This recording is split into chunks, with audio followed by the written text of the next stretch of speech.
Hello, ഇന്ന് നമുക്ക് വെപ്പം കുളിർ മഴ എന്ന തമിഴ് സിനിമയുടെ കഥ നോക്കിയാലോ. വിവാഹം കഴിഞ്ഞ് കുഞ്ഞ് ജനിച്ചില്ലെങ്കിൽ ആശുപത്രിയിൽ ട്രീറ്റ്മെന്റ് ഉണ്ട്. എന്നാൽ ഗ്രാമങ്ങളിൽ അതിനുള്ള സംവിധാനമോ അറിവോ അവിടെയുള്ളവർക്കില്ല. അങ്ങനെയുള്ള സ്ഥലങ്ങൾ ഇന്നുമുണ്ട്. അങ്ങനെയുള്ള ഒരു ഗ്രാമത്തിൽ 2 പേർ വിവാഹം കഴിച്ചു. 5 വർഷമായിട്ടും അവർക്ക് കുഞ്ഞ് ജനിച്ചിട്ടേയില്ല. പെണ്ണിനാണ് കുഴപ്പമെന്ന് കരുതി നാട്ടുകാരൊക്കെ അവളെ ടോർച്ചർ ചെയ്യുമായിരുന്നു. പക്ഷേ യഥാർത്ഥത്തിൽ കുഴപ്പം ഭർത്താവിനാണ്.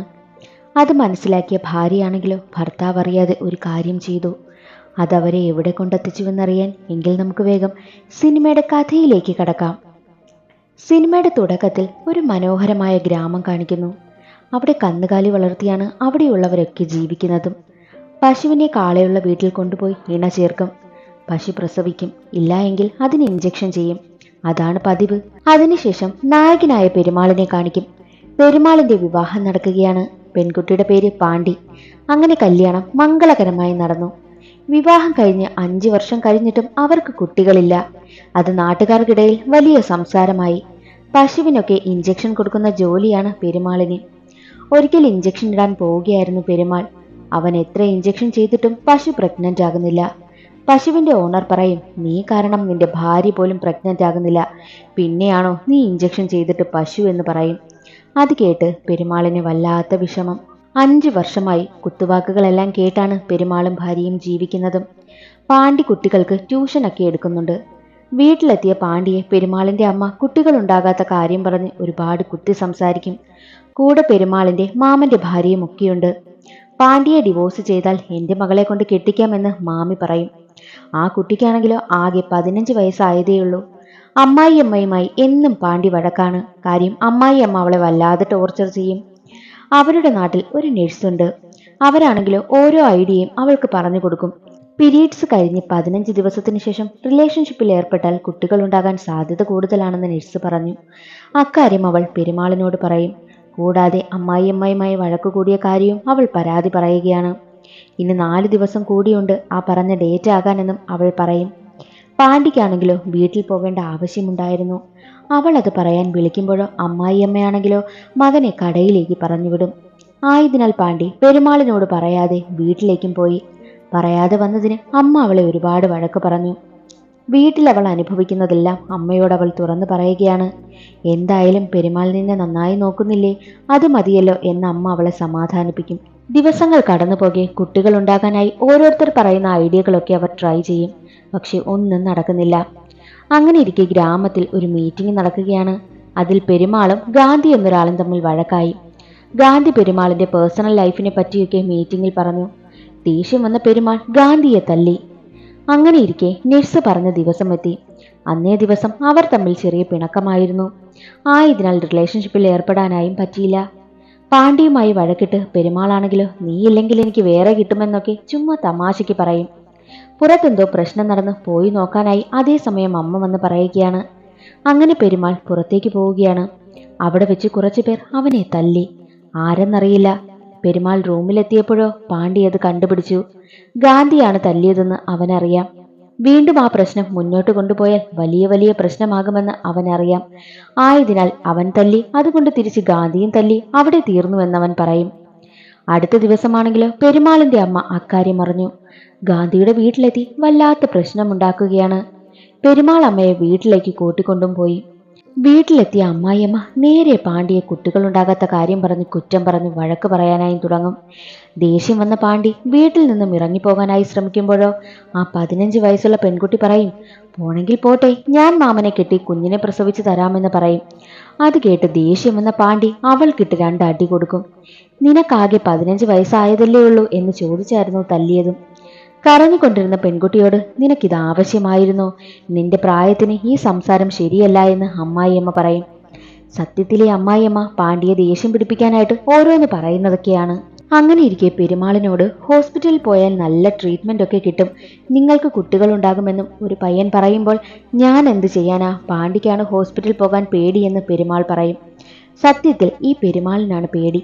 വീട്ടിലെത്തിയ പെരുമാളിനോട് പാണ്ടിയും പറയുന്നുണ്ട്, അടുത്ത വീട്ടിലെ ചേച്ചി ഹോസ്പിറ്റലിൽ പോകാൻ പറയുന്നു. നമുക്കൊന്ന് ഹോസ്പിറ്റലിൽ പോകാമെന്ന് പാണ്ടി പറയുമ്പോൾ പെരുമാൾ ദേഷ്യപ്പെടും. നമുക്കിപ്പോൾ സത്യത്തിൽ എന്താ പ്രശ്നം? നമ്മൾ രണ്ടാളും ഹാപ്പിയല്ലേ? നിന്റെ അമ്മ നേർന്ന നേർച്ചകളൊക്കെ നമുക്ക് ചെയ്യാം. നമുക്കപ്പോൾ കുട്ടികൾ ഉണ്ടാകുമെന്നും പെരുമാൾ പറയും. അടുത്ത ദിവസം അവർ അമ്പലത്തിലൊക്കെ പോവുകയാണ്. അങ്ങനെയിരിക്കെ ഇഞ്ചക്ഷൻ എടുക്കാൻ പോയ പെരുമാളാണെങ്കിലോ ഒരു ശ്രദ്ധയില്ലാതെ നിൽക്കുമ്പോൾ മറ്റുള്ളവർ അവനെ കുട്ടികൾ ഉണ്ടാക്കാത്തതിന് കളിയാക്കും. അവൻ മാനസികമായി തളർന്നു തുടങ്ങി. അന്ന് രാത്രി തന്നെ ഉറങ്ങിക്കിടന്ന ഭാര്യയെ നോക്കി അവൻ കരഞ്ഞുകൊണ്ട് സംസാരിക്കും. കണ്ണു തുറന്നു നോക്കിയ പാണ്ടിയാണെങ്കിലോ ആരോടാ സംസാരിക്കുന്നത് എന്ന് ചോദിക്കുമ്പോൾ നമ്മുടെ കുഞ്ഞിനോട്, നിന്റെ വയറ്റിൽ കിടക്കുന്ന കുഞ്ഞിനോട് എന്ന് പറഞ്ഞ് കരയുകയും വയറ്റിൽ തടവുകയും ഒക്കെ ചെയ്യും. അവന്റെ അവസ്ഥ വല്ലാതെ മോശമായി കൊണ്ടേയിരുന്നു. അടുത്ത ദിവസം അവന്റെ അമ്മ ചോദിക്കും, ഞാൻ മരിച്ചാൽ എനിക്ക് കൊള്ളിവെക്കാൻ നീയുണ്ട്, പക്ഷെ നിനക്കാരുണ്ട്? നീ രണ്ടാമതൊരു വിവാഹം കഴിക്കാനായും പെരുമാളിനോട് പറയും. അന്ന് രാത്രി ഉറങ്ങാൻ കിടന്ന പെരുമാള് ഞെട്ടി ഉണർന്ന് എന്തൊക്കെയോ തിരയുകയാണ്. മാനസികമായവൻ ബുദ്ധിമുട്ട് അനുഭവിക്കുന്നുവെന്ന് പാണ്ടിക്ക് മനസ്സിലായി. അവൾ ഒരു തീരുമാനമെടുക്കും. അടുത്ത ദിവസം രാവിലെ തന്നെ പെരുമാളിനോട് പറയും, നിങ്ങൾ രണ്ടാമതൊരു വിവാഹം കഴിക്കേ, ഞാൻ എൻ്റെ വീട്ടിൽ പൊയ്ക്കോളാം. അവളുമായി നിങ്ങൾ സന്തോഷത്തോടെ കുഞ്ഞുമായി ജീവിക്കാനായും പറയും. സത്യത്തിൽ പാണ്ടി വിചാരിക്കുന്നത് അവൾക്കാണ് കുഴപ്പമെന്നാണ്. അതേസമയം അമ്മായിയമ്മ കരഞ്ഞുകൊണ്ട് കയറി വന്ന് പാണ്ടിയുടെ അമ്മ മരണപ്പെട്ടു പോയ കാര്യം പറയും. അവൾ ആകെ തകർന്നു പോയി. അവളുടെ ഏക ആശ്രയം അമ്മയായിരുന്നല്ലോ. ചടങ്ങുകളെല്ലാം കഴിഞ്ഞു. പാണ്ടി ഭർത്താവിനൊപ്പം പോകാൻ കൂട്ടാക്കിയില്ല. ഞാൻ ഇവിടെ കഴിഞ്ഞോളാം, നിങ്ങളൊരു വിവാഹമൊക്കെ കഴിക്കാനായി അവൾ പറയും. എന്നാൽ അവളെ ഒറ്റയ്ക്ക് വിട്ടു പോകാൻ പെരുമാൾ തയ്യാറായില്ല. പെരുമാൾ പറയും, നീ പറഞ്ഞതുപോലെ നമുക്ക് ഹോസ്പിറ്റലിൽ പോകാം, പക്ഷെ ആരും അറിയരുത്. നമുക്ക് ഒരുമിച്ച് പോണ്ട. നീ പോയതിനു ശേഷം പിന്നാലെ ഞാൻ വരാം, അല്ലെങ്കിൽ ഞാൻ പോയതിനു ശേഷം പിന്നാലെ നീ വരണം എന്നൊക്കെ അവർ പ്ലാൻ ചെയ്തതുപോലെ മധുരയിലുള്ള ഹോസ്പിറ്റലിലേക്ക് പോകും. ട്രീറ്റ്മെന്റ് ആരംഭിക്കണമെങ്കിൽ ആർക്കാണ് കുഴപ്പമെന്നറിയണം. സാമ്പിൾ എടുത്ത് കൊടുക്കുവാനായും പറഞ്ഞു. അങ്ങനെ അതൊക്കെ കഴിഞ്ഞ് രണ്ടാളും വീട്ടിലെത്തി. ടെസ്റ്റ് റിസൾട്ട് വാങ്ങിയിട്ട് വേണം ട്രീറ്റ്മെന്റ് ആരംഭിക്കാൻ. അങ്ങനെ റിപ്പോർട്ട് വരുന്ന ദിവസമെത്തി. രണ്ടാളും ഹോസ്പിറ്റലിലുണ്ട്. ടെൻഷൻ കാരണം പെരുമാൾ പോയില്ല. പാണ്ടി പോയി റിപ്പോർട്ട് വാങ്ങി. അതിനുശേഷം റിപ്പോർട്ട് വലിച്ചു കീറിക്കളഞ്ഞ് കരഞ്ഞുകൊണ്ടാണ് അവൾ ഇറങ്ങി വന്നത്.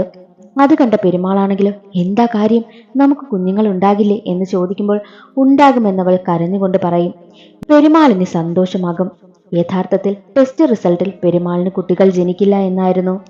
അത് പാണ്ടിക്ക് മനസ്സിലായി. അതിനാണ് അവൾ അത്രയും കരഞ്ഞതും. പെരുമാൾ നല്ല സന്തോഷത്തിലായിരുന്നു. അതെല്ലാം പാണ്ടി ശ്രദ്ധിക്കുന്നുമുണ്ട്. കുഴപ്പം പെരുമാളിനല്ലേ, അവൾക്ക് കുഴപ്പമില്ലല്ലോ. അവൾ ആരും അറിയാതെ ഹോസ്പിറ്റലിലേക്കും പോയി. ഇഞ്ചക്ഷനിലൂടെ കുട്ടികൾ ഉണ്ടാകുന്നത് ചെയ്യും. കുറച്ചു നാൾ കഴിഞ്ഞ് അവൾ ഛർദ്ദിക്കുകയാണ്. അവൾ ഗർഭിണിയാണ്. പെരുമാളിന് വല്ലാത്ത സന്തോഷം. നാളുകൾ കടന്നുപോയി. അവൾ ഒരു ആൺകുഞ്ഞിന് ജന്മം നൽകി. തന്നെ കളിയാക്കിയ നാട്ടുകാർക്ക് മുന്നിൽ മകനെ പെരുമാൾ നന്നായി വളർത്തി. താനല്ല അവന്റെ യഥാർത്ഥ അച്ഛനെന്ന് പെരുമാളിന് അറിയത്തേയില്ല. കുഞ്ഞ് വളർന്നു വലുതായി. പാണ്ടിയുടെ മനസ്സിൽ സത്യം പെരുമാൾ അറിയുമോ എന്ന പേടിയാണ്. താൻ തെറ്റ് ചെയ്യുന്നോ എന്നൊരു കുറ്റബോധവും അവൾക്കുണ്ട്. ഒരിക്കൽ കുഞ്ഞിന് പോളിയോ കൊടുക്കാനായിട്ട് പോയി. അവൾക്ക് ഇഞ്ചക്ഷൻ ചെയ്ത ഡോക്ടറായിരുന്നു അവിടെ ഉണ്ടായിരുന്നത്. അത് കണ്ട് ടെൻഷനായ പാണ്ടിയാണെങ്കിലും വീട്ടിലേക്ക് ഓടിപ്പോവുകയാണ് ചെയ്തതും. അവൾക്ക് വല്ലാത്ത സങ്കടം. ടെൻഷൻ കാരണം അവൾക്ക് ജീവിക്കാൻ പറ്റാത്ത അവസ്ഥയായി. അങ്ങനെ അവൾ സത്യം ഭർത്താവിനോട് തുറന്നു പറയുവാനായും തീരുമാനിച്ചു. പെരുമാളിനോട് അവൾ സത്യം പറഞ്ഞു. അത് തന്റെ മകനല്ലെന്നറിഞ്ഞ പെരുമാളിന് സഹിക്കാനായില്ല. അവൻ ആ വീട്ടിൽ നിന്നും ഇറങ്ങിപ്പോയി. പോകുന്ന വഴിയിൽ അവനെ കളിയാക്കി ഗാന്ധിയെ അവൻ തല്ലിച്ചതച്ചു. ആളൊഴിഞ്ഞ സ്ഥലത്തിരുന്ന് അവൻ ഒരുപാട് കരയും. ആരോട് സത്യം തുറന്നു പറയുമെന്നറിയാൻ പറ്റാത്ത അവസ്ഥയിലാണവൻ. പിന്നീടുള്ള ദിവസങ്ങളിൽ അവന് കുഞ്ഞിനെ ഇഷ്ടമല്ലാതായി. കുഞ്ഞവന്റെ പിറകെ ചെല്ലുമ്പോഴും തള്ളിയിട്ടിട്ട് പോവുകയാണ് ചെയ്തത്. കുട്ടിയോടൊന്നും മിണ്ടാറ് പോലുമില്ല. കുഞ്ഞാണെങ്കിലോ അമ്മയോട് പരാതി പറഞ്ഞു. അവൾക്ക് എന്താണ് കാര്യമെന്ന് മനസ്സിലായി. ഒരിക്കൽ പെരുമാൾ മകനുമായി ചന്തയിലേക്ക് പോയി. കുഞ്ഞിനെ ചന്തയിൽ നിർത്തി അവൻ തിരികെ വീട്ടിൽ വന്നു. മനഃപൂർവ്വം ചെയ്തതാണത്. വീട്ടിലെത്തി അവനാണെങ്കിലോ മകൻ മിസ്സായെന്ന് അഭിനയിച്ച് ഒരുപാട് കരയും. അപ്പോൾ അമ്മയാണെങ്കിലോ അകത്ത് പോയി നോക്കടാ, കുഞ്ഞ് അവിടെയുണ്ട് എന്നായിരുന്നു മറുപടി. റൂമിൽ ചെന്നപ്പോൾ മകൻ അവിടെയുണ്ട്. പാണ്ടി അവനോട് ഒരുപാട് ദേഷ്യപ്പെട്ടു. അങ്ങനെ ഇരിക്കെ ഒരിക്കൽ പാണ്ടിയാണെങ്കിലോ കുഞ്ഞിനെ കിണറ്റി തള്ളിയിട്ടിട്ട് ഓടി രക്ഷപ്പെടും. പാണ്ടി തന്നെയാണ് കുഞ്ഞിനെ രക്ഷിച്ചത്. കാരണം അങ്ങനെ ചെയ്തതിൽ അവൻ ഒരുപാട് തെറ്റായിട്ട് തോന്നി. അതിനുശേഷം പെരുമാളിന് മനസ്സിൽ വല്ലാത്ത കുറ്റബോധം. അത്രയും നാൾ സ്വന്തം കുഞ്ഞായി വളർത്തിയതിനോട് പെട്ടെന്ന് അവൻ ഇങ്ങനെയൊക്കെ ചെയ്തപ്പോൾ അവന് സഹിക്കാനായില്ല. അന്ന് രാത്രി തന്നെ പെരുമാൾ തിരികെ വന്ന് ഭാര്യയോട് മാപ്പ് പറഞ്ഞു കാര്യം തുറന്നു പറയും. പെരുമാൾ പാണ്ഡ്യയോട് തന്റെ മനസ്സിലുള്ള പ്രശ്നങ്ങളെല്ലാം തുറന്നു പറഞ്ഞു. എന്തുകൊണ്ടാണ് അവൾ അങ്ങനെ ചിന്തിച്ചത്, അങ്ങനെ ഒരു കുഞ്ഞിന് ജന്മം നൽകിയത് എന്നുള്ള കാര്യവും അവനോട് തുറന്നു പറഞ്ഞു. പരസ്പരം തെറ്റിദ്ധാരണകളെല്ലാം സംസാരിച്ചു തീർത്തു. അവർ രണ്ടാളും ആളൊഴിഞ്ഞ ഒരു ഗോഡൌൺ പോലൊരു സ്ഥലത്ത് വെച്ച് റിലേഷൻഷിപ്പിലും ഏർപ്പെടും. അപ്പോൾ പാണ്ഡ്യ പറയും, ഒരു പ്രതീക്ഷയും കൂടാതെ, കുഞ്ഞ് ജനിക്കണമെന്ന ആഗ്രഹത്തോടൊന്നും കൂടാതെയാണല്ലോ അവർ അപ്പോൾ റിലേഷൻഷിപ്പിൽ ഏർപ്പെട്ടത്. പാണ്ഡ്യ പറയും, കുഞ്ഞ് ജനിക്കാൻ വേണ്ടി മാത്രം കല്യാണം കഴിച്ചപ്പോൾ നമുക്ക് കുഞ്ഞ് ജനിച്ചില്ല.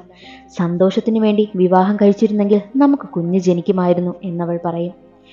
അങ്ങനെ ദിവസങ്ങൾ കടന്നുപോയി. അവൾ വീണ്ടും ഗർഭിണിയായി. അവൾ പറഞ്ഞതുപോലെ സന്തോഷത്തിനു വേണ്ടി അവർ ജീവിച്ചപ്പോൾ അവർക്കൊരു കുഞ്ഞിനെ തന്ന് ദൈവം അനുഗ്രഹിച്ചു. പെരുമാളിന് സ്വന്തം കുഞ്ഞ് ജനിക്കാൻ പോകുന്നു. പെരുമാൾ ആണല്ലെന്ന് കളിയാക്കിയ ഒരുത്തനാണെങ്കിലോ ഇതോടെ നീ നിർത്തുമോ, അതോ അടുത്ത കുഞ്ഞുമുണ്ടോ എന്നൊക്കെ ചോദിക്കുമ്പോൾ നീ ഇനി എന്നാ കല്യാണം കഴിക്കുന്നത് എന്നായിരുന്നു പെരുമാൾ തിരിച്ചു ചോദിച്ചത്. പെരുമാൾ തന്റെ കുടുംബത്തോടെ സന്തോഷമായി ജീവിക്കുന്നത് കാണിച്ചുകൊണ്ട് അവസാനിക്കുകയാണ്.